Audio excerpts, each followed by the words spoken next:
우리는 살아가면서 다양한 결핍을 경험하게 됩니다. 우리가 겪는 결핍은 우리의 삶에 큰 영향을 미치고 또 우리의 삶의 방향을 바꾸는 중요한 요인이 되기도 하는데요.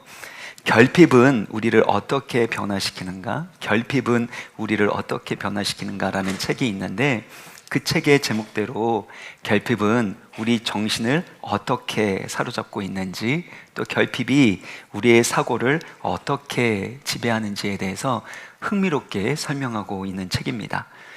인도의 사탕수수 농장에서 일하고 있는 농부들을 대상으로 연구를 했습니다.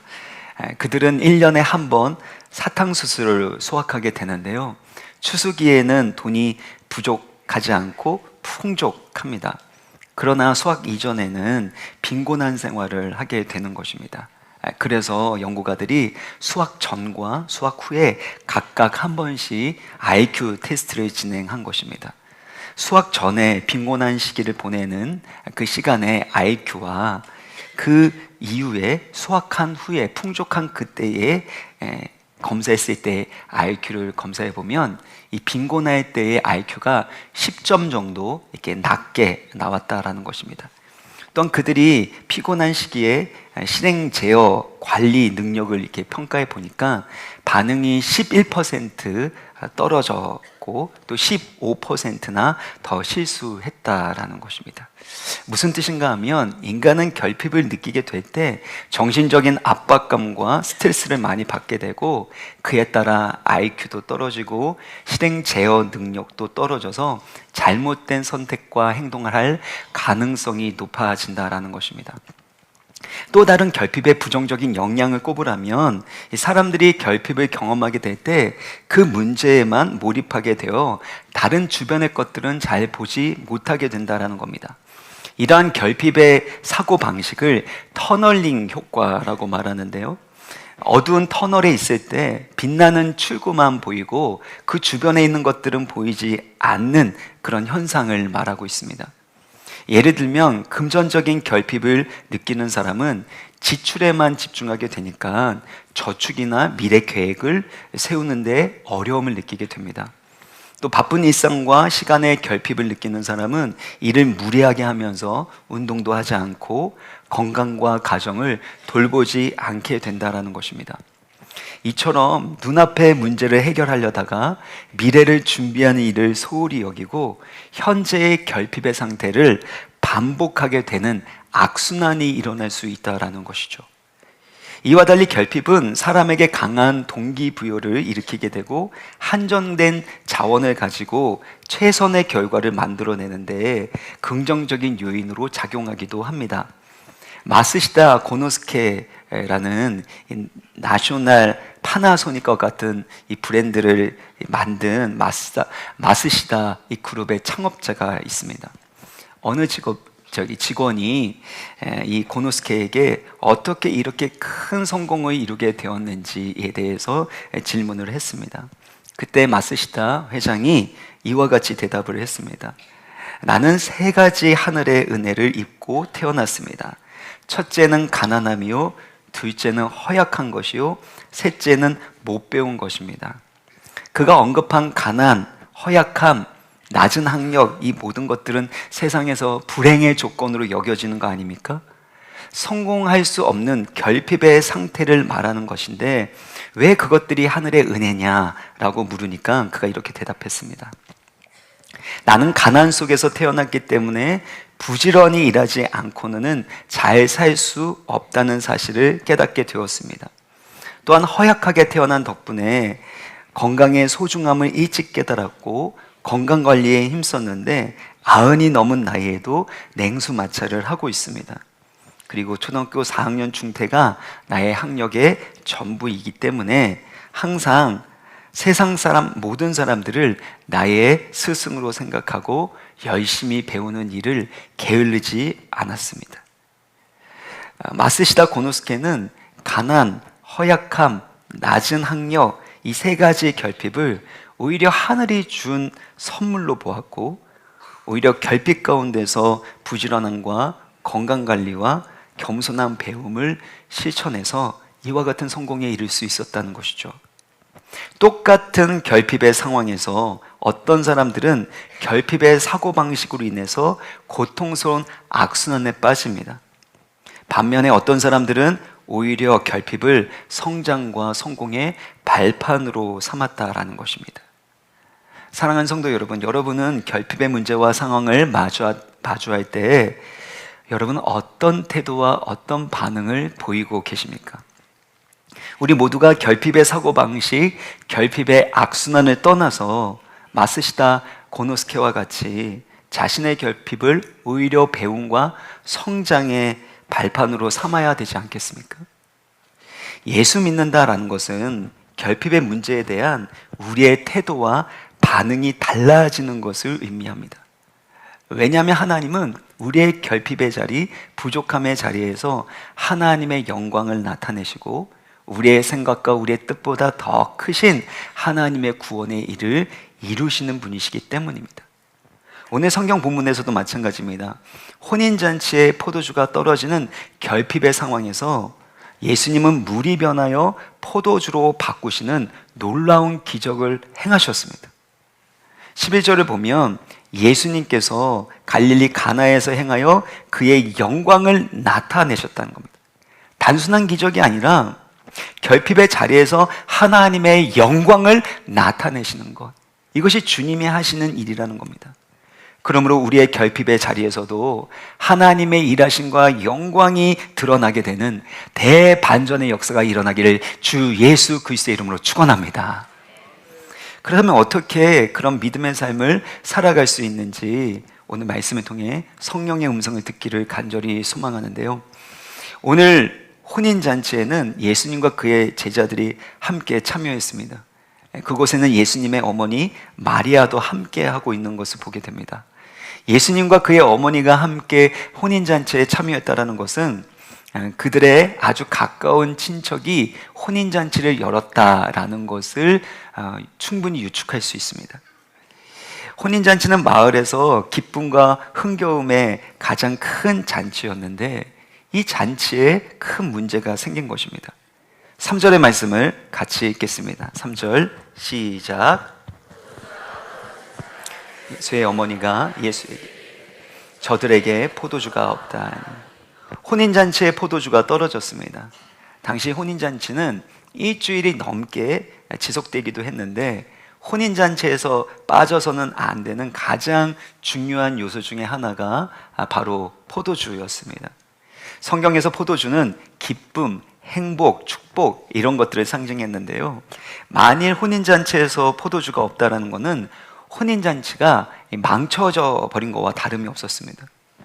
학자들의 연구에 따르면 혼인잔치에 포도주를 공급하는 것은 신랑 측의 책임이었습니다. 만약에 포도주가 떨어지게 되면 그것은 신랑 측의 엄청난 수치와 사실 무책임함을 사실 보여주는 것입니다.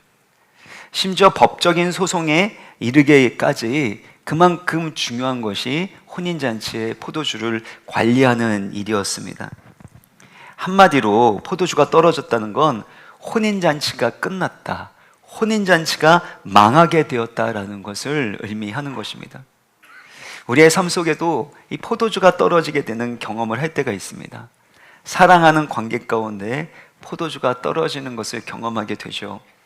요즘 결혼과 가정에 이 포도주가 떨어지는 이 결핍과 절망스러운 고통을 겪는 가정이 얼마나 많습니까? 이혼 숙녀 캠프나 아니면 결혼지옥과 같은 프로그램을 보지 않더라도 얼마나 많은 가정이 이 고통과 상처 가운데 신음하고 있는지를 우리는 잘 알고 있습니다.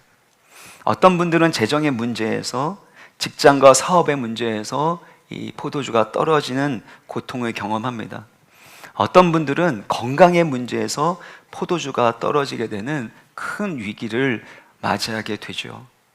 이제는 끝났다, 더 이상 소망이 없다라고 느껴질 만큼 결핍과 위기를 맞이하게 되는 것이 우리의 인생이라는 것입니다.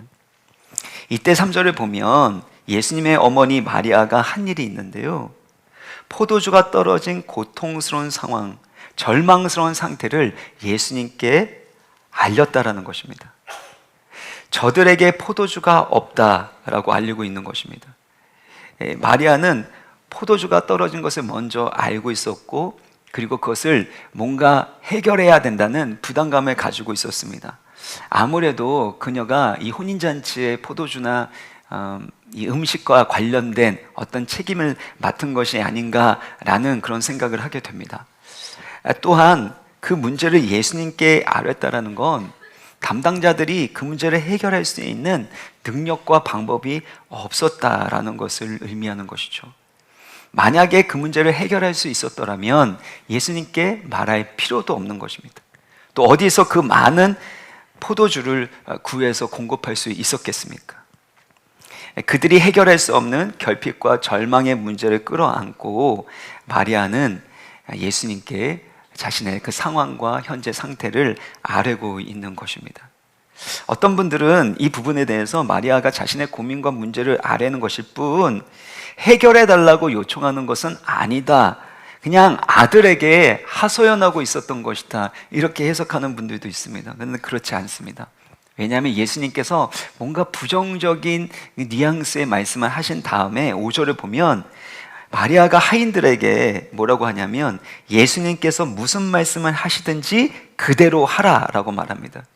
그러니까 예수님께서 뭔가 액션을 취하셔서 문제를 해결해 주실 것을 기대하기 때문에 하인들에게 그와 같이 말한 거 아닙니까? 그러니까 마리아는 예수님께 현재의 그 결핍과 부족, 위기와 절망의 문제를 아뢰면서 예수님의 능력과 도움을 구하고 있다는 것입니다. 우리 인생에도 마찬가지입니다. 우리의 힘과 능력으로 해결할 수 없는 결핍과 부족의 문제를 경험하게 될 때 이제는 끝났다, 망했다라고 느껴지는 그 상황 가운데 해야 될 것이 있다면 우리의 현재의 상황과 우리의 마음을 주님 앞에 아뢰는 기도가 필요하다는 것입니다. 우리가 기도할 때 물이 변하여 포도주가 되게 하시는 예수 그리스도의 영광과 일하심을 경험할 수 있기 때문이라는 것입니다. 그래서 제가 이 본문을 묵상하게 될 때 기도의 여인 한나가 생각이 났습니다. 어둡고 소망이 없는 사사시대에 한나라는 여성이 아이를 낳지 못하는 불임의 상태에 있었습니다. 당시에 불임이라는 건 자녀가 없기 때문에 미래에 소망이 없다, 자신을 돌봐줄 자녀가 없다라는 의미만 있는 것이 아니었습니다. 당시에 불임이라는 건 신에게 저주를 받았다라는 낙인이 찍히는 일이었습니다. 그래서 매우 저주스럽고 수치스러운 일이었습니다. 게다가 남편의 또 다른 부인이 있었는데 그녀의 이름이 분인나였습니다. 분인나가 한나를 너무나도 업신여기고 괴롭히는 겁니다. 왜냐하면 남편이 자신을 사랑하는 것이 아니라 애도 낳지 못하는 한나를 더 사랑하는 모습을 보면서 그 마음 가운데 큰 상처와 격분됨이 일어났던 것입니다. 본인의 마음이 지옥 같으니까 어떻게 해요? 한나의 마음을 지옥처럼 만들고 싶었던 것입니다.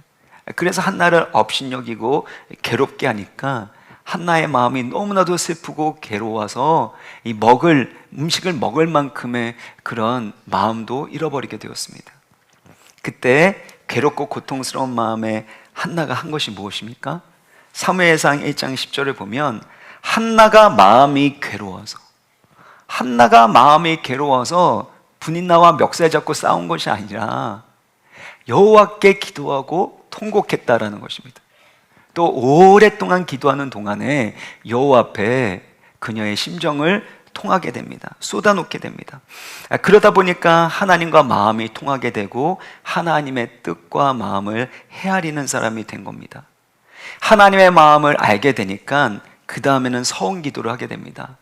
만일 저에게 아들을 주시면 하나님께 드리겠습니다. 하나님의 구원의 계획과 뜻이 이루어질 수 있도록 제가 아들을 드리겠습니다. 그렇게 서원 기도를 하고 난 다음에 태어난 아들이 사무엘입니다.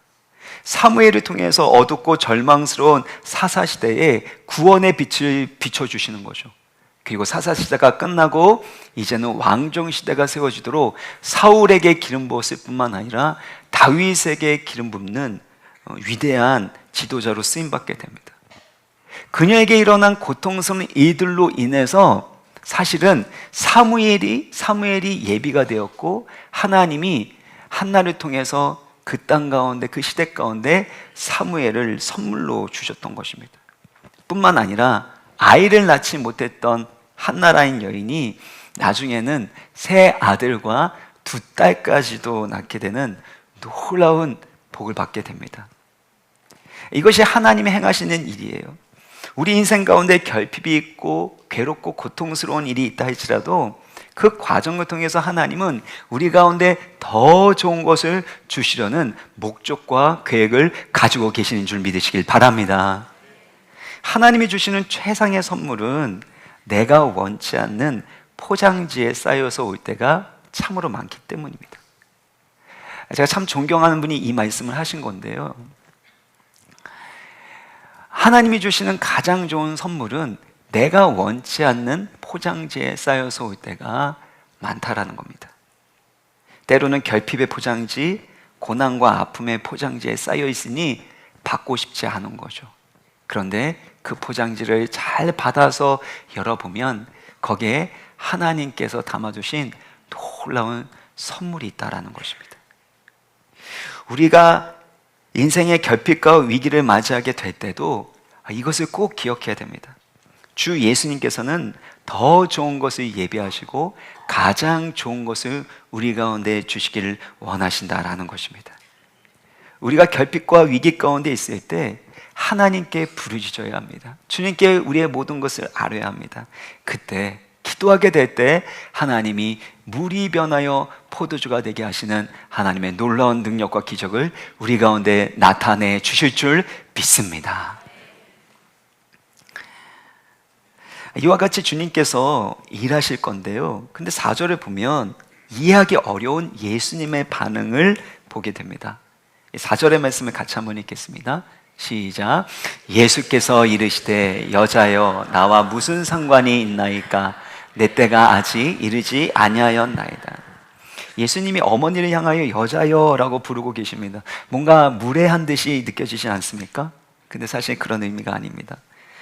이 표현은 여성에 대한 다정하고 존경을 담은 호칭이고 표현입니다. 그래서 이 여자여라는 이 표현을 여사님 이렇게 바꿔서 번역하는 것도 좋을 것 같습니다. 그런데 예수님께서 여자여, 여사님 이렇게 어머니를 향하여 표현한 것은 사실 당시에는 아들이 어머니에게 하는 표현이 아니었다라는 것입니다. 그러니까 예수님께서 마리아에게 이렇게 말씀하시는 건 그녀를 육신의 어머니로 대하고 있는 것이 아니라 공생애를 시작하신 하나님의 아들 메시아로서 그녀에게 말씀하고 계신다라는 것입니다. 그리고 예수님께서 뭐라고 말씀하십니까? 이 4절을 보면은요, 나와 무슨 상관이 있나이까 내 때가 아직 이르지 아니하였나이다. 지금 포도주가 떨어진 것이 나와 무슨 상관이냐라는 겁니다. 나의 때가 아직 이르지 않았다는 겁니다. 예수님께서 거절하시는 것 같이 말씀하십니다. 그런데 참 감사한 것은 그 후에 예수님께서 포도주가 떨어진 그 문제를 해결해 주셨다는 것입니다. 이것은 예수님께서 분명한 의도와 목적을 가지고 계시는 것을 가르쳐 주시는 것입니다. 예수님이 누구시고 무엇을 위해서 오신 분이신지를 명확하게 알려주시는 것입니다. 포도주가 떨어진 문제, 그것이 나와 무슨 상관이냐라는 것은 당시 유대인들이 겪고 있었던 정치적인 문제, 경제적인 문제, 민생의 문제, 그런 것들을 해결해주는 정치적 메시아, 경제적 메시아, 민생의 메시아로 오신 것이 아니라는 것을 가르쳐 주는 것이죠. 또한 요한복음에서 예수님은 때와 시간을 반복해서 강조하시는 것을 볼 수 있습니다. 요한복음 12장 23절을 보면 인자가 영광을 얻을 때가 왔도다 라고 표현하거든요. 여기서 영광을 얻을 때는 예수님께서 우리 죄를 대신하여 십자가에 높이 달리실 때를 말합니다. 우리 위하여 죽으실 그때가 바로 영광의 때고, 그래서 3일 만에 부활하셔서 그 구원을 완성하시는 것, 이 십자가 구원 사역의 완성의 때가 바로 영광의 때라는 것입니다. 그러니까 예수님은 우리의 경제적, 정치적, 민생의 여러 가지 문제들에 대해서 무관심하신 건 아니지만 그것만을 해결해 주시기 위해서 오신 것이 아니라 바로 우리를 죄와 사망의 권세에서 구원하시고 영원한 생명을 주시려는 이 십자가 구원 사역을 위해서 오셨다라는 것을 분명하게 말씀하시고 가르쳐 주시는 것입니다. 마리아가 예수님에 대해서 가지고 있었던 잘못된 이해와 동기를 예수님께서 교정시켜 주시는 거죠. 이것을 통해서 우리가 알아야 될 것은 하나님은 우리의 인간적인 기대와 소원에 따라 우리 마음대로 움직일 수 있는 분이 아니라는 것입니다. 여러분, 기독교 신앙이 무엇입니까? 내가 원하는 것을 하나님께로부터 얻어내기 위해서 하나님을 달래고 조종해서 그것을 얻어내는 것, 이게 신앙입니까? 아닙니다. 우리의 필요와 문제를 하나님께 아뢰지만 하나님의 선하신 뜻에 따라 하나님의 때에 우리 가운데 일하시고 응답하실 것을 신뢰하고 순종하는 것, 이것이 바로 참된 신앙인 것입니다. 그런 측면에서 주님께서는 오늘 우리에게 이와 같이 질문하실 것입니다. 너의 재정적인 문제가 나와 무슨 상관이냐? 너가 겪고 있는 관계의 문제가 나와 무슨 상관이냐? 지금 너가 건강의 문제로 힘들어하는데 그 건강이 나와 무슨 상관이냐? 우리의 필요와 소원이 하나님의 뜻과 관련되어 있는지, 내가 기도하고 있는 것들이, 내가 응답받기 원하는 것이 하나님의 목적과 계획에 맞는 것인지를 점검하라는 것입니다. 예수님은 마리아가 요청한 문제, 포도주가 떨어진 현실의 문제에 대해서 관심이 없는 것처럼, 거절하신 것처럼 보입니다. 하지만 감사한 것은 그 이후에 예수님이 포도주가 떨어진 급박하고 절망적인 문제를 해결해 주셨다는 것입니다. 그만큼 주님께서 우리를 사랑하신다는 것이죠. 하나님께서 우리를 사랑하시기 때문에 우리가 소중하게 여기고 중요하게 여기는 것을 소중히 여겨주시고 중요하게 여기신다는 겁니다. 여러분의 자녀들이, 아니 저의 자녀가 어느 대학에 들어가고 무슨 학과에 들어가는 것, 그 크신 하나님 입장에서 그게 얼마만큼 중요하겠습니까? 어떤 분들이 내가 어느 직장을 가야 될까, 또 어느 학교를 가야 될까, 뭐 이런 질문들을 하게 되는데요. 그 크신 하나님의 입장 안에서 그게 뭐가 그렇게 중요하겠습니까? 그런데 하나님이 우리를 사랑하시기 때문에 우리가 소중히 여기는 것을 소중히 여기시고 우리의 기도에 응답하신다라는 것입니다. 우리가 자녀를 사랑하기 때문에 자녀들이 소중하게 여기는 것을 우리도 소중하게 여기지 않습니까? 하지만 아이의 관점에서 좋아 보이고 중요한 것일 뿐 실제로 그만큼의 가치가 있는 것이 아니라면 어떻게 해야 됩니까? 부모는 그런 가치를 제대로 잘 가르쳐주고 더 좋은 가치를 얻을 수 있도록 도와주는 것, 이것이 부모의 마음 아닙니까? 마찬가지로 하나님은 우리를 사랑하시기 때문에 우리가 소중히 여기고 지금 가치 있게 여기는 것을 소중히 여겨주십니다. 하지만 그것이 전부가 아니라는 것입니다. 하나님 아버지는 우리에게 가장 필요한 것, 우리에게 가장 좋은 것이 무엇인지를 알고 계시는 가장 지혜롭고 선하신 하늘의 아버지이신 줄 믿습니다. 그래서 우리의 삶의 문제, 결핍, 부족의 그 문제를 해결해 주시기를 기뻐하신다라는 것입니다. 그러나 우리의 소원과 필요를 넘어서서 그것보다 더 가치 있고 중요하고 영광스러운 것이 무엇인지를 깨닫게 하시고 그것을 우리 가운데 주기 원하신다라는 것입니다. 그렇다면 언제 물이 변하여 포도주가 되는 놀라운 기적이 일어났는가? 이것을 살펴보는 것이 중요합니다. 5절의 말씀을 보시면은요, 그의 어머니가 하인들에게 이르되 너희에게 무슨 말씀을 하시든지 그대로 하라 하니라. 예수님의 말씀에 대한 마리아의 반응이 참 중요합니다. 본인이 바라는 소원과 뜻이 있었을 겁니다. 그런데 그녀는 하인들에게 예수님께서 말씀하시는 대로 순종하라고 말하고 있습니다. 마리아는 예수님께 이렇게 해달라 저렇게 해달라 요구하지 않는다라는 것입니다. 지금 이 혼인잔치에 얼마나 이것이 위기가 있는지에 대해서 설명하고 설득하려고도 하지 않습니다. 그저 예수님의 뜻에 순복하고 예수님의 말씀이 이루어질 것을 바라고 신뢰하고 있습니다. 이것이 마리아의 믿음입니다. 마리아는 하나님의 말씀을 받아들이고 그 말씀에 순종하는 태도를 가지고 있었던 믿음의 사람이었다는 것입니다. 지금까지도 마리아는 그 믿음으로 살았습니다. 특별히 하나님의 아들 예수 그리스도를 성령으로 잉태하게 될 것이라는 하나님의 말씀을 받았습니다. 그때 누가복음 1장 38절을 보면 마리아가 어떤 믿음의 태도를 보이는가 하면 주의 여종이오니 말씀대로 내게 이루어지리이다, 이렇게 고백합니다. 자신의 소원, 뜻, 이것을 원한다, 싫다 이렇게 반응하는 것이 아니라 주의 여종이오니 하나님의 가장 선하고 완전하신 말씀대로 내게 이루어지이다. 이게 믿음이라는 겁니다. 우리 인생 가운데 때로는 결핍을 경험하고 힘들고 어려운 일을 경험할 때 그때 우리 가운데 하시는 그 말씀을 받아들이고 주의 말씀이 내게 이루어지리이다. 이때 하나님이 일하기 시작하신다라는 것입니다. 본문을 보면 또 다른 순종의 모습을 보게 되는데요, 6절에서 7절의 말씀을 우리 같이 살펴보겠습니다. 시작. 거기에 유대인의 정결 예식을 따라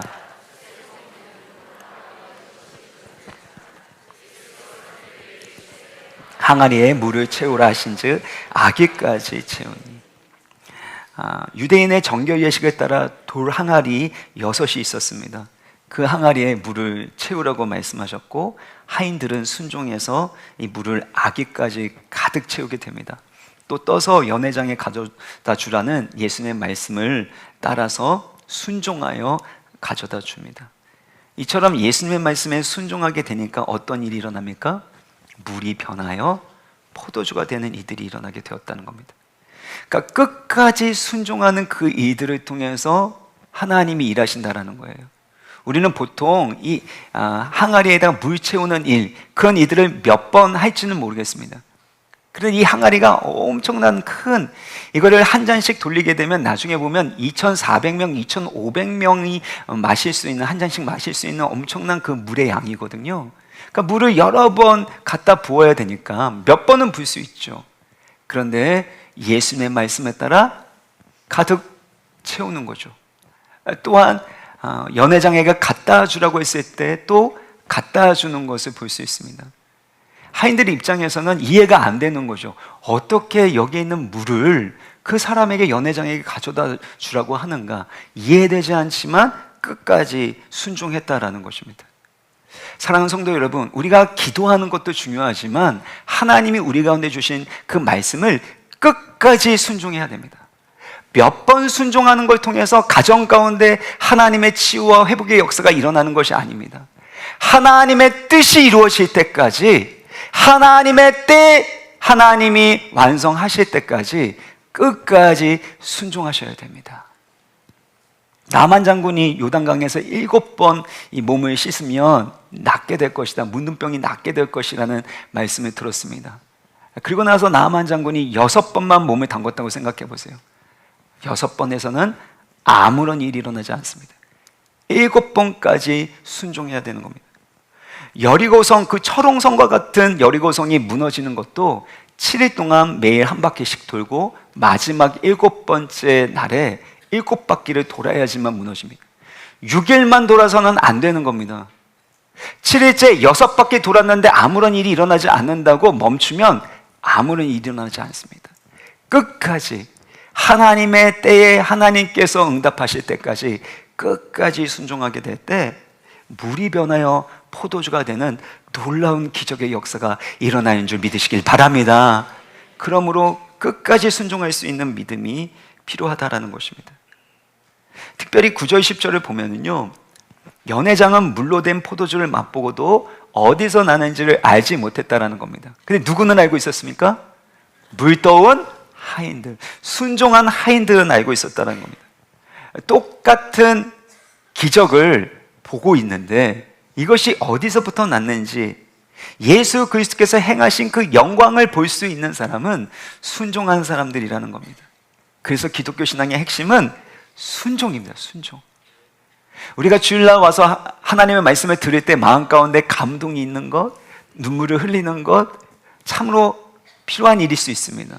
좋은 일이죠. 하지만 그것이 순종으로 열매 맺지 못한다면 하나님이 우리 가운데 행하신 이들을 우리는 그만큼 알지 못하고 경험하지 못한다는 것입니다. 그러므로 우리가 믿음으로 순종할 때 결핍과 부족의 현장이 예수 그리스도께서 주시는 기쁨과 축복의 풍성함으로 바뀌게 될 줄 주 예수 그리스도의 이름으로 축원합니다. 마지막으로 살펴볼 중요한 부분이 있는데요, 우리 11절의 말씀을 같이 읽겠습니다. 시작. 예수께서 갈릴리 가나에서 행하여 그의 영광을 나타내심에 제자들이 그를 믿으니라. 물이 변하여 포도주가 된 기적, 이것은 새 창조의 역사를 보여주는데요, 그런데 요한복음은 이 놀라운 이들을 단순히 기적이라고 표현하는 것이 아니라 표적이라고 표현하고 있다는 겁니다. 표적이라는 건 세메이온이라는 헬라어 단어인데 이것은 진리를 가리키는 손가락과 같습니다. 여기를 보세요 라고 가리키면 여러분 어떻게 됩니까? 제 얼굴을 보시는 게 아니라 저기를 보셔야 되는 거죠. 손가락이 가리키는 그 대상을 보도록 하나님이 기적을 주셨다라는 겁니다.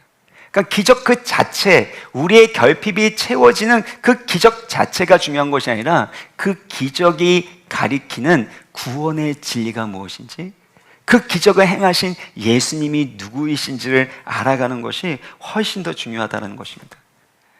그래서 11절에 다시 한번 보여주시면 첫 표적을 행하신 다음에 그 표적을 통해서 누구의 영광을 나타내셨다는 거예요? 예수 그리스도의 영광, 하나님의 영광을 나타내셨다라는 것입니다. 6절, 7절에 보면 아주 중요한 상징적인 표현들이 나오는데, 유대인의 정결 예식을 따라 돌 항아리 6이 놓여 있다는 것입니다. 돌 항아리 6을 둔 이유는 무엇입니까? 거기에 담겨져 있는 물을 통해서 유대인의 정결 예식을 행하라는 겁니다. 그러니까 쉽게 말하면 바깥에서 나갔다 오면 먼지로 인해서 더러워진 그 손과 발을 씻도록 만든 그 돌 항아리를 뜻합니다. 근데 여기에서 돌 항아리가 6개라는 것이 상징적인 의미입니다. 성경에서 숫자 6은 어떤 숫자죠? 숫자 7은 완전수 하나님의 숫자이고 숫자 6은 인간의 숫자라고 말씀드렸습니다.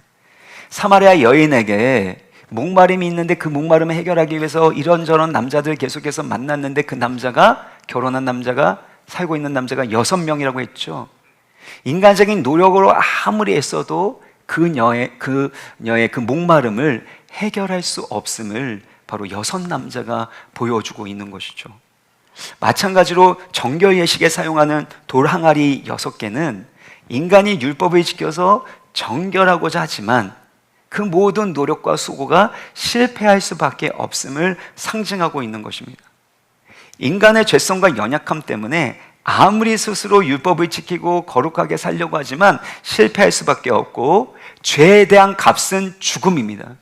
바로 죄와 죽음의 저주 아래 살아갈 수밖에 없는 그런 인생이 혼인잔치에 포도주가 떨어진 것과 같은 수치스럽고 절망스러운 상태임을 표현해주고 있는 것입니다.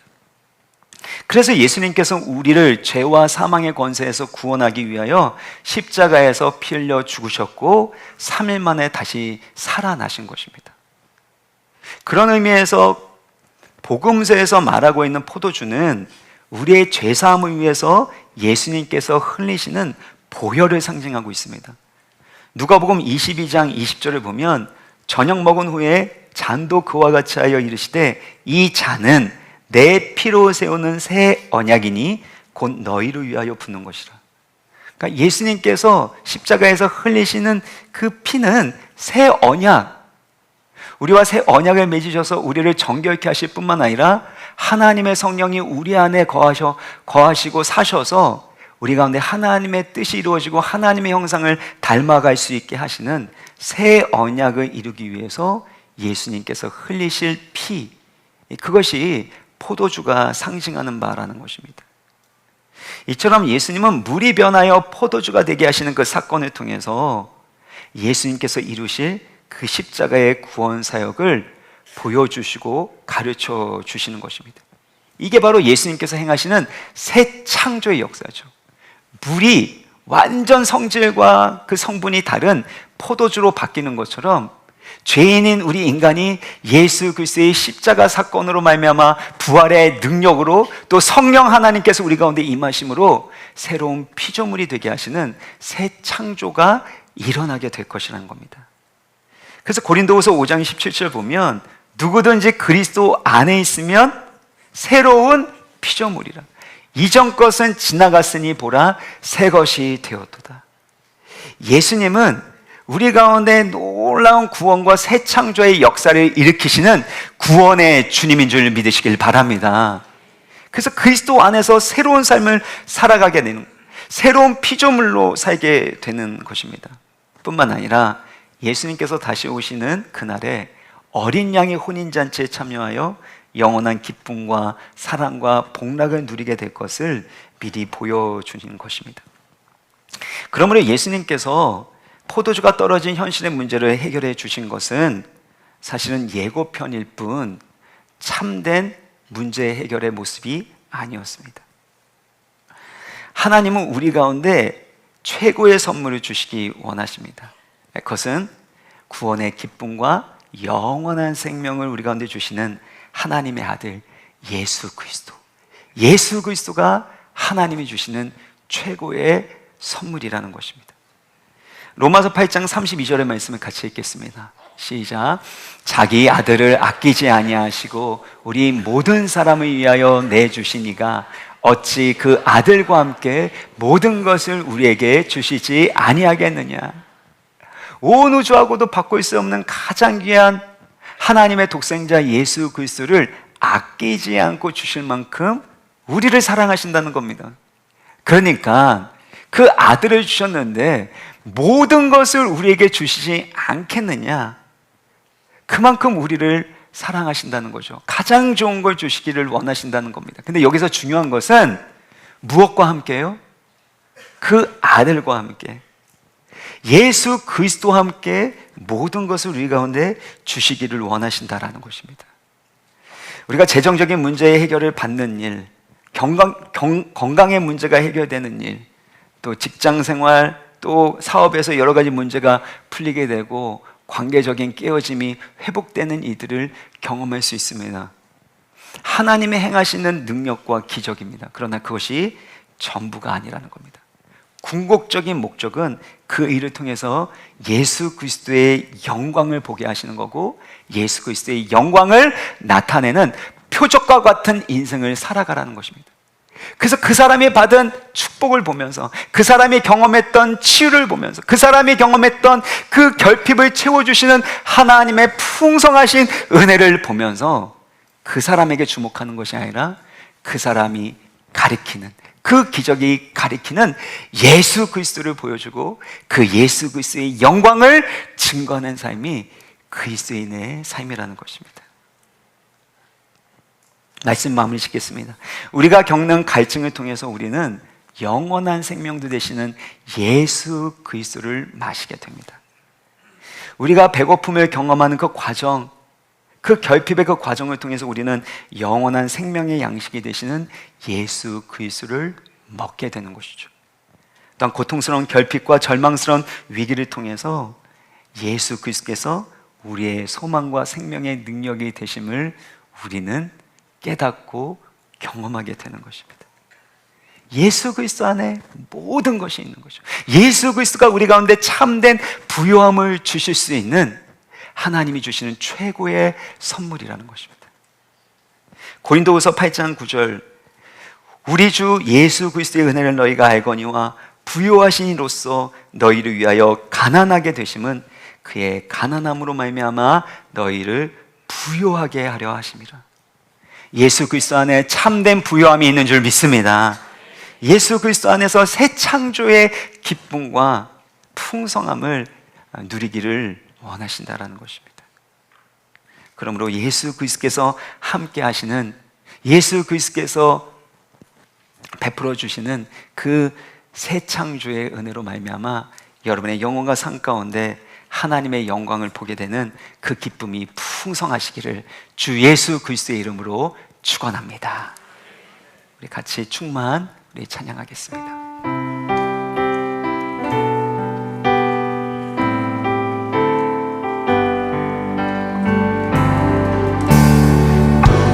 잃어도 공허하지 않는 것은 예수 안에 다 만족함이나 가난하여도 부족하지 않는 것은 예수 안에 오직 나는 부요함이라. 고난 중에도 견뎌낼 수 있는 것은 주의 계획 있기 때문이라. 실패하여도 일어설 수 있는 것은 예수 안에 오직 나는 승리함이라. 난 예수로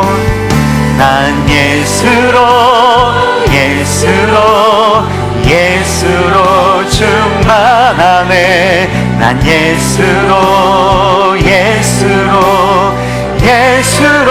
충만하네. 난 예수로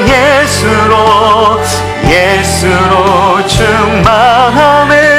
영원한 왕 내 안에 살아계시네.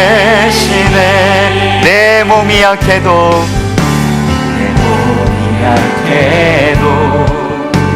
낙심하지 않는 것은 예수 안에 나 완전함이나. 화려한 세상 부럽지 않은 것은 난 예수로 충만함이라. 난 예수로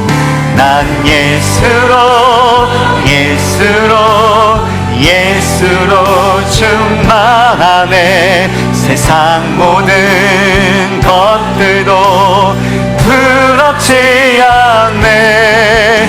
난 예수로 충만하네. 영원한 왕 내 안에 살아계. 우리 다 같이 일어나셔서 찬양합니다. 난 예수로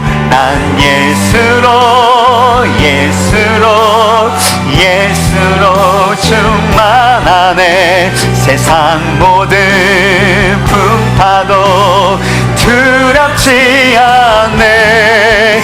난 예수로 충만하네. 영원한 왕 내 안에 살아계시네. 다시 한번 난 예수로 충만합니다. 난 예수로 충만하네. 난 예수로 충만하네. 난 예수로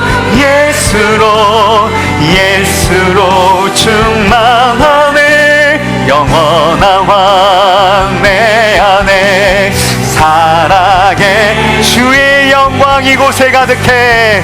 주의 영광 이곳에 가득해. 우린 선에 주님과 함께 찬양하며 우리는 전지나 모든 성도 주 볼 때까지, 모든 성도 주 볼 때까지 주의 영광 이곳에 가득합니다. 주의 영광 이곳에 가득해. 이곳에 가득해. 할렐루야. 찬양하며 우리는 전진하리. 모든 성도 다시 한번 찬양합니다. 주의 영광 이곳에 가득해. 여러분의 삶 가운데, 여러분의 가정 가운데, 여러분의 일터 가운데, 기도 제목 가운데 하나님의 영광으로 충만하게 하여 주옵소서. 찬양하며 우리는 전진하리. 모든 성도 우리 마지막으로 한 번 더 찬양합니다. 주의 영광 이곳에 가득해. 주의 영광 이곳에 가득해. 할렐루야. 우리 가운데 임하시고 일하여 주시고 새 창조의 역사를 일으켜 주옵소서. 찬양하며 우리는 전진하리. 모든 성도 주 볼 때까지. 우리 다 같이 기도할 때 우리 가운데 결핍과 부족의 문제가 있습니다. 때론 우리 힘과 방법으로 해결할 수 없는 절망의 상황이 있을 그때에 우리 주 예수 그리스도께서 우리와 함께 하시고 일하시고 그의 영광을 나타내 주실 줄 믿습니다. 그러므로 우리 가운데 있는 모든 문제들을 주님 앞에 마리아처럼 한나처럼 아뢰기를 원합니다. 그리고 주님의 음성을 듣는 거죠. 이것이 나와 무슨 상관이냐? 하나님이 우리 가운데 주시고자 하는 더 크고 비밀스러운 하나님의 구원의 계획이 나의 삶 가운데 나의 기도와 순종을 통해서 이루어지게 하여 주옵소서. 하나님이 가장 좋은 것을 예비하시고 인도하시는 것입니다.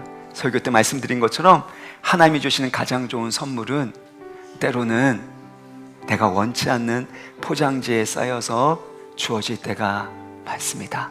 이것을 믿고 어떤 상황에서도 믿음으로 기도하고 순종하는 삶을 통해 끝까지 순종하는 걸 통해 하나님의 일하시는 기적을 보게 하여 주옵소서. 그리고 기적으로 끝나는 것이 아니라 그 기적을 통해 예수 그리스도의 영광을 나타내는 표적과 같은 삶과 응답이 되게 하여 주옵소서.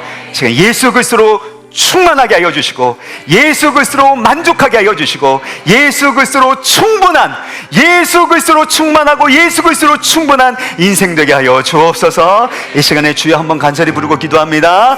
주여 아버지 하나님 감사합니다. 우리의 결핍의 자리에, 고통의 자리에 주님께서 우리와 함께 하시는 주 할렐루야 감사합니다. 아버지 우리가 감사합니다. 우리의 삶 가운데 주님께서 함께하여 주시고 소망을 주시니 감사합니다. 우리 변하여 포도주가 되는 하나님 놀라운 기적의 역사가 우리의 삶 가운데 이루어지게 하여 주옵소서. 주의 영광을 보게 하여 주옵소서. 주의 영광을 보는 성령들 되게 하여 주옵소서. 우리의 삶에서, 가정에서 주여 주의 영광을 보게 하여 주옵소서. 주여 이 나라를 불쌍히 여겨주시고 이 나라 가운데 주의 영광을 보시고 주여 주의 영광이 나타나게 하여 주시고 아버지 하나님 우리 불쌍히 여겨주시길 원합니다. 예수님 충만케 하여 주시옵소서. 예수 그리스도의 영광을 나타내 주시옵소서. 우리의 삶 가운데 주님께서 응답하여 주셔서 역사하여 주셔서 주의 영광을 나타내는 삶을 살아가게 하여 주옵소서. 예수 그리스도로 충만하고 예수 그리스도로 만족하고 예수 그리스도로 충분한 그런 삶을 살아갈 수 있도록 인도하여 주시기 원합니다. 이를 위하여 믿음으로 기도하게 하시되 한나처럼 끝까지 기도하게 하여 주시고 아버지 하나님 마리아처럼 순종하는 그 삶을 살아가게 하시고 우리 또한 하인처럼 이렇게 믿음으로 살아갈 수 있도록 도와주시옵소서. 자비로우신 하나님 아버지, 때로는 우리가 결핍과 부족함의 자리에서 고통하고 신음할 때가 많습니다. 내가 원치 않는 상황 속에서 내가 원치 않는 일들이 벌어지게 될 때 주여 낙심하지 않게 하시고 그때 우리와 함께 하시는 예수 그리스도의 은혜와 영광을 바라보게 하여 주옵소서. 반드시 우리 가운데 하나님의 더 크고 놀라운 계획이 이루어지기 위하여 지금도 우리와 함께 하시고 일하고 계시는 줄 믿습니다. 마리아처럼 한나처럼 주님 앞에 우리 가운데 있는 모든 것들을 아뢰 수 있는 기도의 능력이 회복되게 하여 주옵소서. 그리고 끝까지 순종함으로 하나님이 행하시는 일, 하나님의 기적의 역사를 체험하는 기적의 주인공들 되게 하여 주옵소서. 그러나 기적으로 끝나지 않게 하여 주시고 그것이 반드시 우리 인생의 참된 주인 되시는 예수 그리스도를 가리키는 우리의 인생이 그와 같은, 우리의 응답이 그와 같은 표적의 인생과 응답되게 하여 주옵소서. 그래서 예수 그리스도 우리 가운데 주시고자 하는 최고의 선물을 누리는 모든 성도님 되게 하여 주시고 예수 그리스도로 충만하고 예수 그리스도로 충분한 예수의 사람 되게 하여 주옵소서. 주님 베풀어 주신 은혜에 감사함을 올려드리는 각양의 예물을 기쁘게 받아주시고 이 물질이 사용되는 곳마다 놀라운 하나님의 치유의 역사, 주의 영광이 나타나게 되는 구원의 역사가 일어나게 하여 주옵시고 주님께 더욱 드릴 수 있는 믿음과 환경의 복도 또한 허락하여 주옵소서. 특별히 환우들을 불쌍히 여겨주시고 예수 그리스도의 보혈의 능력으로 치유하여 주시사 물이 변하여 포도주가 된 것 같은 놀라운 치유와 변화와 생명의 역사를 경험하게 하여 주옵시고 이걸 통해서 많은 사람들에게 예수 그리스도의 복음을 증거하고 그 영혼들을 살리는 축복의 통로로 쓰임받게 하여 주옵소서. 모든 걸 주 앞에 의탁하옵고 예수 그리스도의 이름으로 기도합나이다. 아멘.